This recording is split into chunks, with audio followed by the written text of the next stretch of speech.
종결하시고 그들에게 처음 계획하셨던 그 맹세의 땅, 약속의 땅, 거기에 도달하게 하십니다. 이게 하나님의 마지막 플랜이죠. 이스라엘 백성들을 향한 계획. 사실 광야는 하나님께서 처음부터 약속하시고 계획하신 그런 과정은 아니었습니다. 이 시간이 무려 40년이나 지속됐지만 중간에 그들이 불순종을 통해서 들어오게 된 땅이었죠. 이게 징벌이다 이렇게 생각할 수도 있으나 뒤에 보면 징계라는 말이 나오는데 징계 자체가 아들답게 한다 이런 의미를 가지고 있다고 합니다. 징계의 뜻이 아들답게 한다. 이미 출애굽에서 나오는 그 시점쯤에 그들의 신분은 현저히 부족한 인성, 믿음, 그리고 그들의 어떤 경향성 이런 것들이 하나님의 아들이 될 만한 신분은 아니었음에도 불구하고 하나님께서 그 과정으로 지속적으로 인도하신 거죠. 40년 동안 하나님께서 기대하신 것은 하나님의 자녀다운 삶을 살 수 있는 그런 사람으로 빚는 것이죠. 고통에는 뜻이 있다. 뭐 옛날에 어떤 목사님이 쓰신 책 제목도 그런 것이 있는데 고통에는 진짜 뜻이 있죠. 우리가 다소 유쾌하지 않은 그런 과정들을 통과하여 나올 때 하나님의 선하신 성품을 우리가 기대어 볼 때 하나님이 우리 약 올리려고 그분이 힘도 있고 우리를 사랑하신다고도 하는데 부정적인 모든 환경으로 쓸모없이 인도하는 그런 하나님은 아니시겠죠. 그리고 하나님 능력이 없으신 분도 아니고 능력이 있고 그리고 원하시기도 하고 그런데 우리에게 메마르고 힘든 그리고 고독한 땅으로 인도하시는 것은 그 과정 안에서 우리가 반드시 세워야 될 어떤 부분들이 있기 때문에 그 길을 통과하는 거죠. 영원히 그 길을 가지는 않습니다. 언제든지 고통도 영원하지 않고 지속되고 있다면 우리가 어디까지 가야 되는지를 살펴보고 거기에 빨리 도달해야 되겠죠. 주님이 기대하시는 딱 그 모습 그대로 서게 되는 것. 거기가 시련의 끝지점입니다. 불필요한 시련은 우리에게 오지 않고 지금까지 시련 가운데 있다면 더 이상 그 시련이 우리에게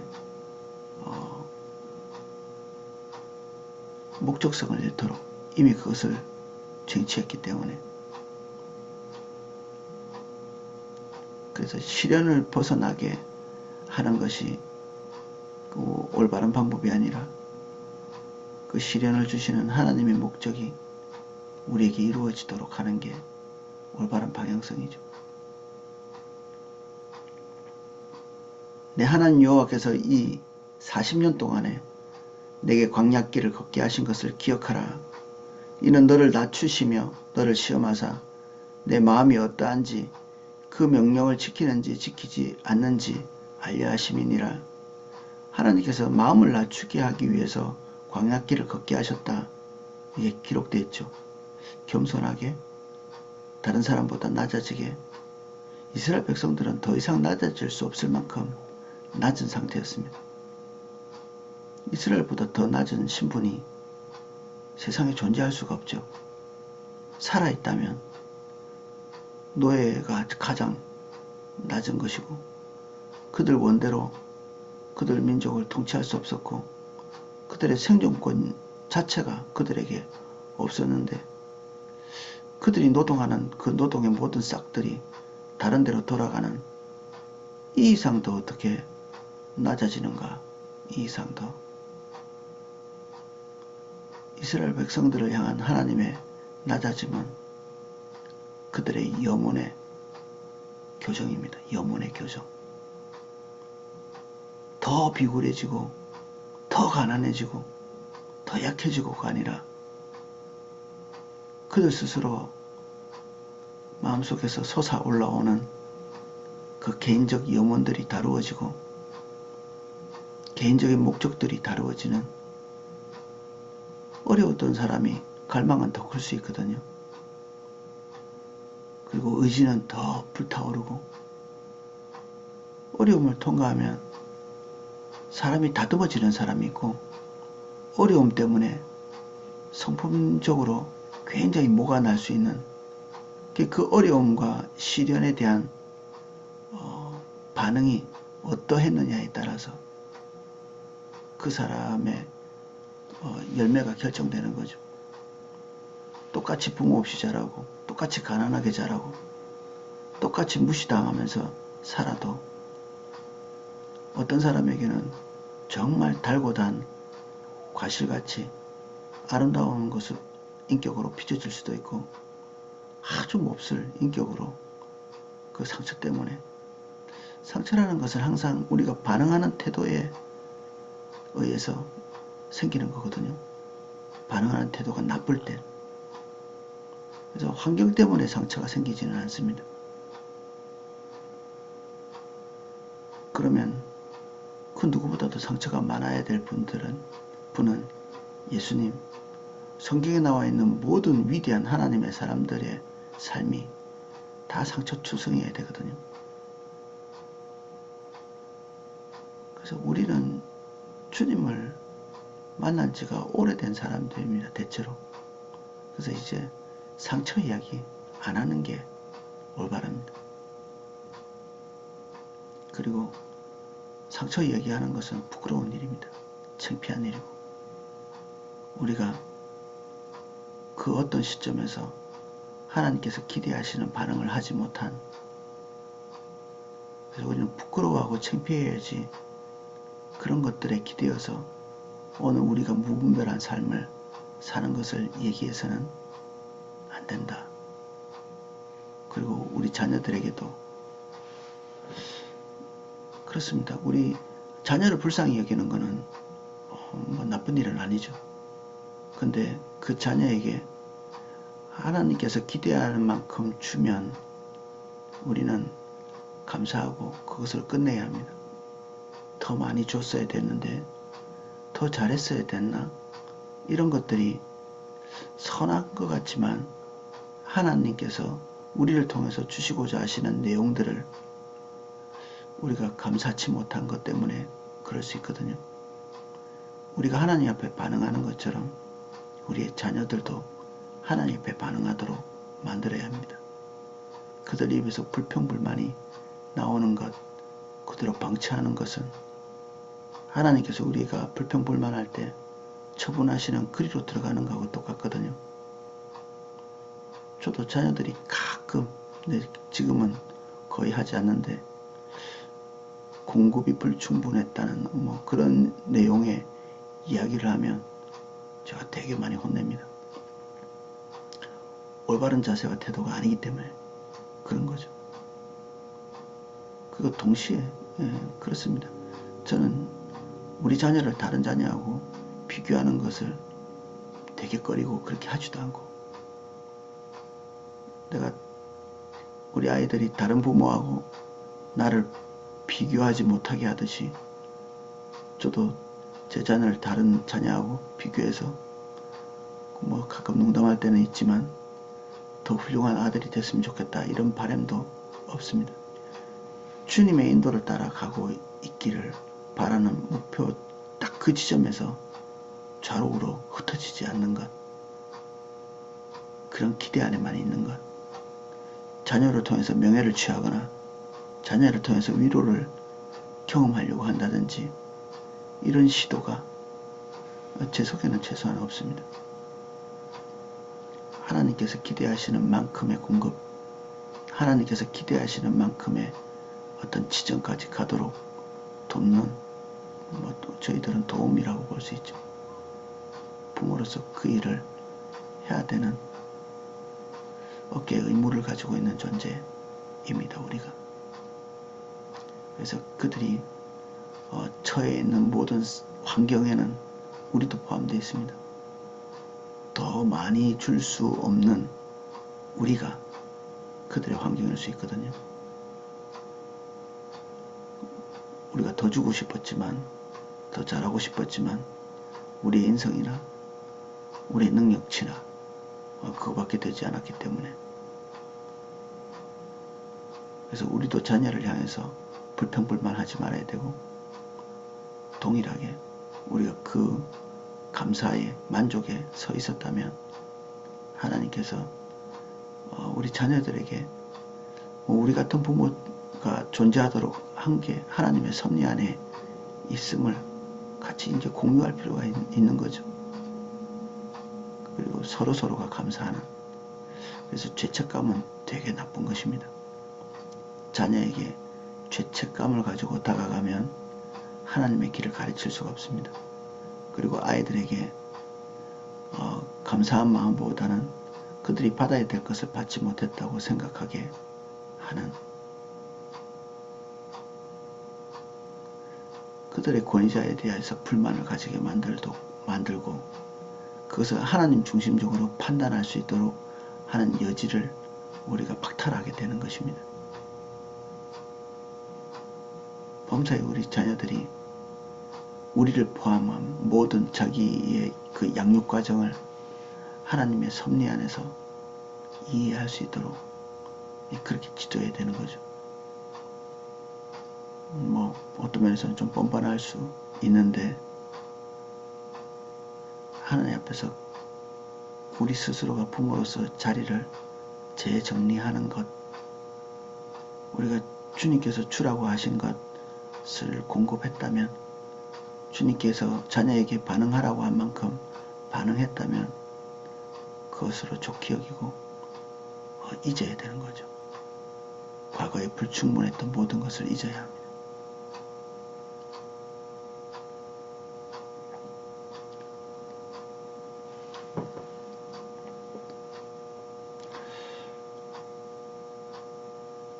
너를 낮추시며 너를 줄이게 하시며 너도 알지 못하며 내 조상들도 알지 못하던 만나를 내게 먹이신 것은 사람이 떡으로만 사는 것이 아니요 여호와의 입에서 나오는 모든 말씀으로 사는 줄을 내가 알게 하려 하심이라. 매일매일 하나님께서 공급하신 광야 이 기간 동안에도 아마 부분적인 결핍들이 있었던 것 같습니다. 하나님의 공급에는 아이러니하게도 결핍이 포함되어 있습니다. 모든 것이 부족함 없이 채워지는 이게 하나님의 공급이 아니라 어떤 종류의 결핍을 통해서 우리를 빚는 그것도 하나님의 공급입니다. 예전에 우리 자녀가 이 비염 때문에 고생하고 있을 때 하나님께서 마음이 아프죠. 이제 부모 입장에서 볼 때는. 근데 하나님의 섭리 안에 우리의 자녀를 빚는 그 과정 안에 그 비염도 들어가 있는 것입니다. 우리보다 하나님께서 우리의 자녀를 더 사랑하시는데 우리 자녀에게 결핍을 허락하신다. 그것은 하나님의 모진 성품을 얘기하는 것이 아니라 우리가 미처 생각하지 못한 하나님의 큰 섭리를 우리가 봐야 되는 우리 입장은 그렇습니다. 하나님이 선하시고 아름다우시고 우리의 자녀에 대한 우리 부모보다 더 큰 긍휼과 자비를 가지고 계심에도 불구하고 일정 기간 동안 그의 삶 안에 중대 결핍이 포함되어 있다면 하나님의 또 다른 섭리, 결핍을 통해서만 줄 수 있는 선물들이 있는 거죠. 우리도 비슷합니다. 이스라엘 백성도 비슷하고 이스라엘 백성들이 반드시 빚어져야 될 그 빚음, 하나님께서 그들에게 주시고자 했던 그 소중한 성정들이 결핍을 통해서 빚어져야 된다고 판단하실 때 하나님께서는 모든 것들을 넉넉하게 산더미같이 채우는 것이 아니라 결핍을 통해서, 결핍이라고 하는 그런 과정을 통해서 그들에게 그런 부분을 주는 거죠.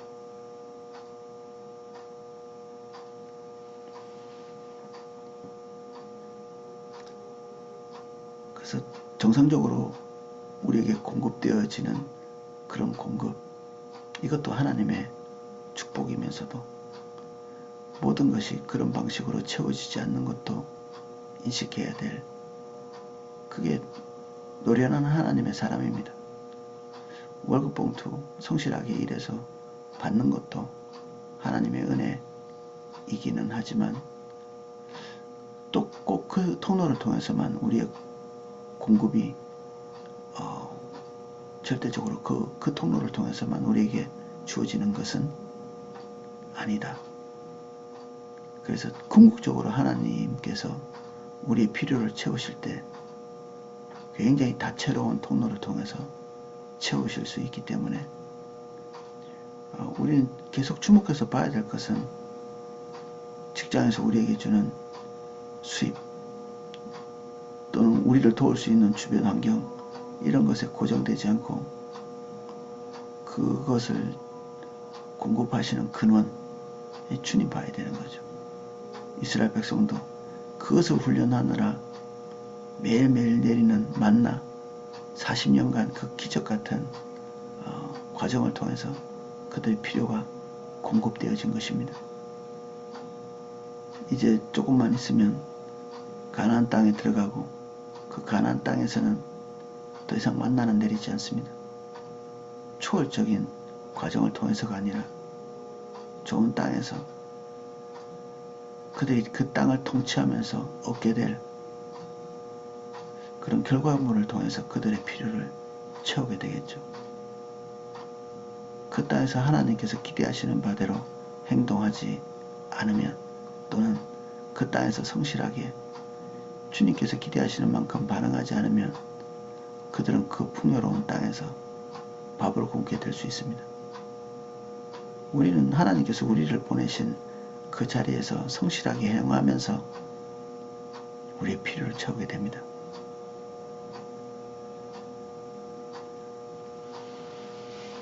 그동안에는 우리가 조절할 수 없는 상황이 가득했지만 어느 시점부터는 우리가 통치하고 조절할 수 있는 상황들이 확장되어집니다. 그러면 그것에 대한 막중한 책임을 지고 주님과 동행하는 과정에서 바로 그 땅에서 우리의 먹을 것이 나오게 됩니다. 보통은 직장이죠.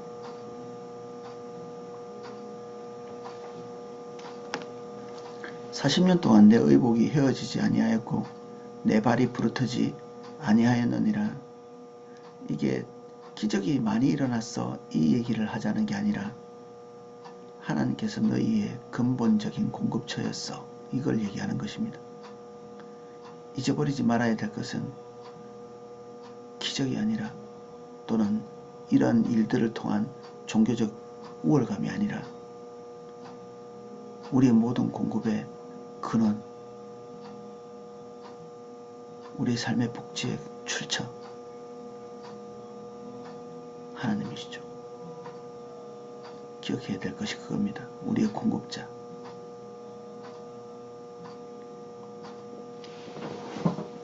너는 사람이 그 아들을 징계한 같이 내 하나님 여호와께서 너를 징계하시는 줄 마음에 생각하고 내 하나님 여호와의 명령을 지켜 그 길을 따라가며 그를 경외할지니라. 하나님께서 광야를 통과하게 하신 이유를 명료하게 말씀하고 계십니다. 내 하나님 여호와께서 너를 아름다운 땅에 이르게 하시나니 그곳은 골짜기든지 산지든지 시내와 분천과 샘이 흐르고 그들이 광야에서 목마르게 기대하고 바랬던 거죠.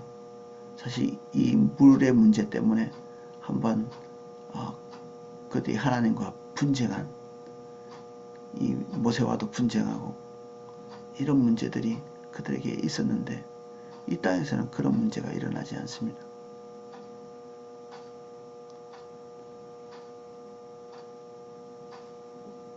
밀과 보리의 소산지요 포도와 무화과와 석류와 감람나무와 꿀의 소산지라. 그들이 기대하던 모든 종류의 공급들, 이것이 나는 땅, 이제 그 땅에 들어가게 되는 것이죠. 내가 먹을 것에 모자람이 없고 내게 아무 부족함이 없는 땅이며 그 땅의 돌은 철이요 그뒤 필요한 모든 도구는 철로 만들어지고 또는 구리로 만들어지죠. 이스라엘 백성들은 지금 현재 청동기 문명입니다. 지금 현재는 이집트도 그렇고. 그런데 가나안 땅 안에 있던 민족들은 철기를 사용하고 있었거든요. 그러니까 이 과도기죠. 그들에게 꼭 필요한 것이 광물이 동이고 철이고. 그런데 그들에게 꼭 필요한 이 광물들이 이제 지천에 이렇게 널려 있는 땅입니다. 내가 먹어서 배부르고 내 하나님 여호와께서 옥토를 내게 주셨으므로 말미암아 그를 찬송하리라. 때로는 하나님 앞에 열심히 있는 분들이 하나님께서 주신 은혜 자체를 누리지 못하는 그런 사람이 있습니다. 감사함으로 수용하고 받아들이고 누리고 즐거워하고 기뻐하고 이게 하나님께서 그 자녀에게 주신 복이죠. 그래서 하나님께서 우리에게 뭔가를 주신 것은 우리의 기쁨을 위해서 주신 것입니다. 즐거워하라고. 그리고 우리가 해야 될 것은 감사죠. 근데 우리가 그 뭔가 주신 것에 대해서 또는 하나님이 이미 취할 수 있는 능과 힘을 주셨는데 차마 그것을 누리지 못하고 벌벌 떨고 있는 게 하나님에 대한 오해에서 비롯된 부분입니다. 사실 우리가 풍요 때 넘어지기도 하지만 그에 비할 것 없이 가난할 때 결핍이 많을 때 넘어지기도 하거든요. 그러니까 풍요 때문에 넘어지는 것은 풍요 자체가 악은 아니라고 볼 수 있겠죠. 어떤 사람은 가난할 때 어려울 때 정말 독하고 나쁘게 되기도 하고 풍요 속에 있는데 하나님의 인도를 따라서 잘 가기도 하고 그렇습니다. 하나님께서는 우리에게 나쁜 것을 주시지 않죠. 근심을 겸하여 주시지 않는다. 하나님의 선물은. 그래서 우리에게 주실 때 우리는 사실 끈달린 것으로 하나님께 나아갈 때가 있지만 주님은 순전하십니다. 우리에게 뭔가 주고 뒤통수를 때리는 그런 일 따위를 하나님께서 하시는 분이 아니시기 때문에 우리에게 주신 것 그리고 누리게 하신 것 우리가 그것을 마음껏 즐거워하고 기뻐할 수 있는 것입니다. 주님께서 세상을 이렇게 아름답게 그리고 찬란하게 또 풍요롭게 만드신 것은 우리를 기쁘게 해주시게 하기 위해서죠. 한때 기독교의 풍토 자체가 그런 하나님께서 공급하시는 것을 누리는 것, 보고 듣고 맛보고 그리고 취하고 하는 것을 범죄로 생각하는 때도 있었습니다. 그래서 과거 중세 때 어떤 수도원에서 국을 끓이는데 파를 넣은 것 때문에 이 파 넣으면 맛있잖아요, 국이. 그것 때문에 징계받은 수도사의 이야기가 기록되어 있었다고 합니다. 음식을 맛있게 먹으면 국 하나를 맛있게 먹으면 그게 하나님께서 미워하시는 일인 줄 알았던 거죠. 그것 자체가 우리의 목적은 아니지만 하나님께서 우리에게 주신 축복에는 정말 순전함이 있습니다. 그리고 하나님께서 우리의 기쁨을 창조하시는 분이십니다. 오늘은 여기까지 살펴보겠습니다. 주님, 우리가 좋은 것을 앞두고 우리가 미혹의 길도 갈 수 있지만 하나님 우리가 더 건강하게 하나님 앞에서 주신 것 누리고 감사하고 그것을 통해서 도리어 주님을 더 즐거워하는 그 문으로 들어갈 수 있도록 은혜 주십시오. 주님께서 염려하시는 것은 우리가 더 많은 쾌락과 즐거움,